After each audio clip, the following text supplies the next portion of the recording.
Hi, and welcome to today's video where I will be talking about how you ensure effective collaboration and some of the strategies which I have used, which could help other project managers. So, as part of this video, what I will be covering is understanding the importance of collaboration, really how you build a collaborative culture within your business or your project or your team. Then I'll be going into what methods and techniques you could use within the agile collaborative tools, etc., cross-functional teams, and then how do you overcome collaborative challenges, which is a real big one. So without delay, let's crack on with the video. Okay, so importance of collaboration. As everybody knows, with any project you do, you cannot really deliver it on your own. As a project manager, you have a team, and without that team, you are really unable to get things done, and you rely on them together. So again, collaboration with all your stakeholders, your team members, is really, really key. And effective collaboration means that you actually get things done, which is the goal of what a project manager wants to do. So real question is, how do you build a collaborative culture? Now, having a culture where people are talking, etc., and are part of a team and wanting to work is really key. So the first thing we've got here is establish clear goals and expectations. Now, you really need to make sure that your team understand what they're doing, what role they play within the project, and what you expect of them and when. And that's really, really key. The next one is encouraging open communication. Now, you've got to be able to make sure that you are transparent with your communication with the team, and they are with you, which will help you make good decisions. And you've got to keep, as a project manager, you've got to create that environment where you are supportive. That's supportive, which means that you will then create an open environment where people are happy to communicate, and that's really, really key. And again, you've got to use your communication techniques. Make sure you've got meetings planned in there. You've got virtual collaboration platforms such as Teams to use as a tool, any project management software to help you collaborate and manage that project. So there's visibility of what you're doing, and they can see what you're doing. And if you're using Agile, your Kanban boards or your Scrum planning, etc., make that visible so people are fully aware of what's going on, and that will foster more communication. Next one is foster trust and respect. Now, ultimately, when you start your project, you are as a project manager being assessed by the team of how good or how bad you are, and based on how you create that first impression will mean that they will either entrust you or they have a degree of respect, which means that they understand that you know what you're doing. And that's really, really key. Start as you mean to move forward. Make sure you build that good rapport with your team, have that positive culture, be someone that listens, who recognizes individual contributions, and you've got to promote a positive work culture. You might not be a senior member of the management team, but you are a project manager, and the title is clear. You are a manager. You have to manage people to get things done. So that's really, really key. So next is, what collaboration methods and techniques are there that you could go out there and try and help you deliver and make sure you've got a collaborative team. So first one is within the Agile project management, there's multiple, there's a huge emphasis on collaboration within Agile. And it's a really, really big buzzword. Everybody working together, making sure that they are constantly keeping that communication going. And through Agile, you are having your daily stand-up meeting, your sprint planning, your retrospectives, and that promotes collaborative thinking. The team are coming together, you are talking together, and you're making decisions together. So therefore, you are moving the project together forward. And as part of the Agile framework, you are sharing your success stories or case studies of projects that have benefited the Agile collaboration method. So that's a real good one.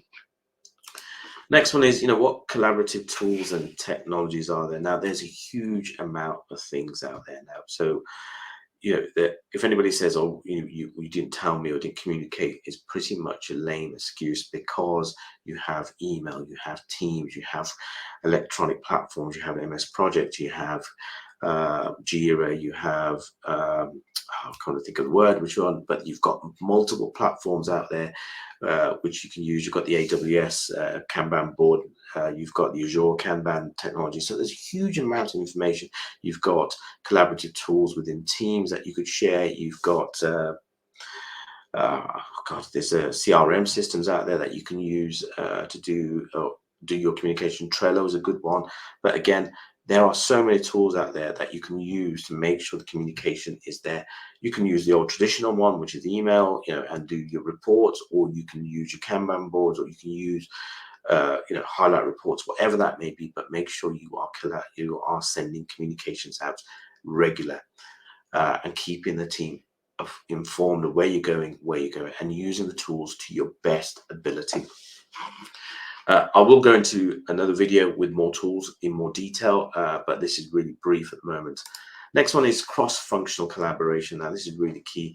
Now, you've got to understand that without the other members of your team or teams or of that project team, you will not be able to do that project. Understanding cross-functional team members, i.e. from different departments such as finance, HR, IT, development team, whoever they may be, you need to bring them all together.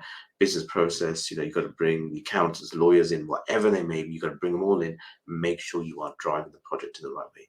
So remember to tap into your cross-functional.